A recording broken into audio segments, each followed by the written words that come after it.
dyan? Paano mangyayari yun? Isang kit lang naman yan. Baka eme-eme na pwede pang negosyo yan. Kung bibilin ko ang 15 to 16 liters, magkano ang kikitain ko? Guys, it's time for computation. Ang halaga ng aming 15 to 16 liters na dishwashing liquid na may kasamang 16 sticker labels ay 280 pesos. Kapag bumili ka ng 16 bottles na tagwa 1 liter sa halagang 10 pesos, meron kang 160 pesos din. Sa matotal, meron kang 440 pesos na puhunan. O hindi na malaki ha para sa mga gusto mag-umpisa ng negosyo. Pagkatapos mahalo ang mixture, sure na 16 liters ang iyong magagawa. Pwede mo itong ibenta, 50 pesos kada bote. 50 pesos times 16 bottles equals 800 pesos.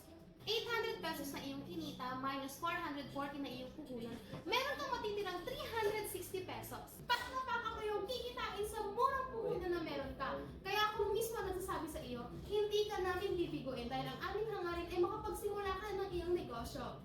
Kaya ano pang hinihintay ninyo? Mag-check out na at start your own business!